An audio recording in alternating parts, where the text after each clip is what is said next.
Muito obrigado, Sr. Presidente, Sr. Ministro, Sr. Secretário de Estado.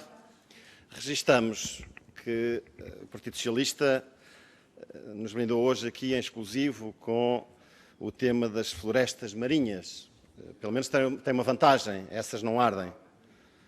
Sr. Ministro, Sr. Secretário de Estado, ouvir o Ministro do Ambiente que tutela as florestas falar de visão que tem para a Floresta Nacional e conhecer a realidade do território nacional deixou de ser desadequado ou utópico. Passou a ser penoso. É penoso ver alguém com responsabilidade estar tão longe da realidade dos territórios. Não poder verificar por si próprio que a teoria e a especialidade académica estão tão longe da realidade. É penoso porque o que de mais trágico tem acontecido no país, nestes últimos anos, nos deixa sempre uma réstia de esperança de que as coisas vão mudar, de que as coisas podem melhorar, mas verificamos que na prática está tudo igual ou até pior. É penoso porque contamos o distanciamento entre a política e os agentes do setor das florestas. Dos agentes políticos que não colaboram e podem, e pouco, interagem com os agentes económicos e que não confiam e até desconfiam dos técnicos florestais das associações. No caso da floresta, onde o produto leva décadas a ter valor económico, incompreensivelmente as políticas públicas tendem a desincentivar e a desacreditar que vale a pena.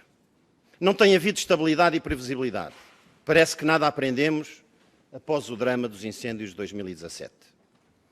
A comprová-lo estão os factos que nos dizem que a área preenchida com floresta está a regredir em Portugal, em perfeito contraciclo com a tendência de anos anteriores. Os números do Inventário Florestal Nacional falam por si, são indesmentíveis. Se tomarmos como referência o ano de 2015, precisamente no início das funções, os números são indesmentíveis. Se tomarmos como referência o ano de 2015, precisamente quando Vossa Excelência assumiu funções de Ministro do Ambiente, o Pinheiro Bravo, que ocupava grande percentagem da floresta portuguesa e que desapareceu, 42%, Sr. Ministro, passou a ser ocupada por espécies invasoras. E 27% passou a ser ocupada por eucalipto. A triste realidade que temos hoje é a diminuição significativa da área florestal e o aumento das áreas improdutivas e matos.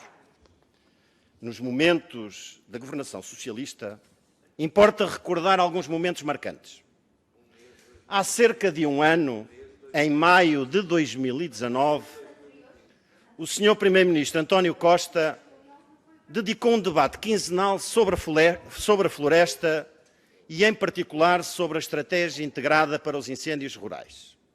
Disse nesta casa, em plenário na Assembleia da República, nunca se fez tanto pela floresta como agora em Portugal. A reforma da floresta é a maior desde o tempo de Dom Dinis. Estas afirmações, 2 anos após os maiores incêndios rurais de que há memória, juntam-se a outras tais como nada ficará como de antes. Hoje, 3 anos após Pedrógão, 1 ano após estas afirmações, qual é o cenário? Não está tudo como de antes. Está substancialmente pior. Onde nem o valor económico da floresta já tem lugar.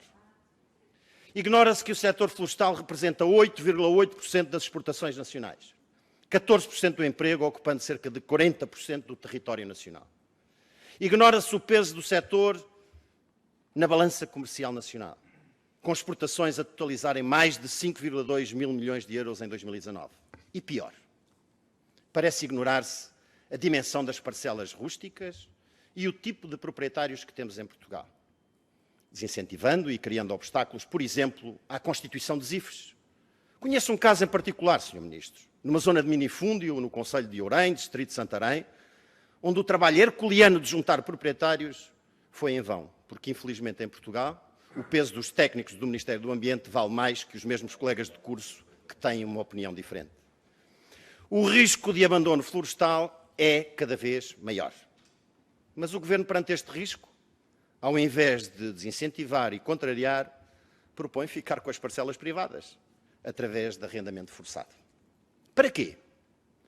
Para fazer o mesmo ou pior, aquilo que não fez no Pinhal de Leiria, por exemplo, onde o Estado provou que tem dificuldades em gerir o que é seu, e são os municípios a exigir ao Governo que adote um plano rápido de ação, visto que, ao fim de quase 3 anos, nada está feito. E 86% do Pinhal de Leiria que desapareceu dos seus mais de 11 mil hectares. Saiba, Sr. Ministro, lá, naquele local, desde a tragédia do incêndio, as alterações climáticas fazem-se sentir todos os dias. Porque aquela barreira florestal que existia entre as populações e o mar, agora é um deserto de areia. Se à inércia existente da ação do Estado nas suas próprias propriedades adicionarmos a falta de incentivos existentes para a rentabilidade das pequenas parcelas florestais e a quase total ausência... Termino já, Sr. Presidente. Aos incentivos ao associativismo, ficamos com um cenário desolador. Sr. Ministro, queria, para finalizar, dizer-lhe e fazer-lhe uma pergunta.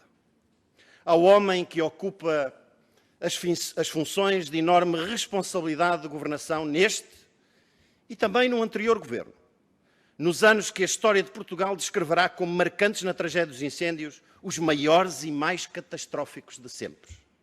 Pergunto-lhe, olhos nos olhos, Sr. Ministro, não há em Vossa Excelência um mínimo de sentimento de frustração ao ver que, apesar de poder fazer ou mandar fazer, não consegue fazer acontecer? Existe em algum momento, nem que seja de introspecção ou reflexão pessoal que lhe ocorra, que o que está a fazer mal? Muita desgraça já aconteceu, mas estará sempre a tempo de lutar para evitar que mais aconteça. Pode contar com os contributos do PSD para ajudar a salvar a floresta portuguesa, caso o seu ego lhe o permita. Muito obrigado.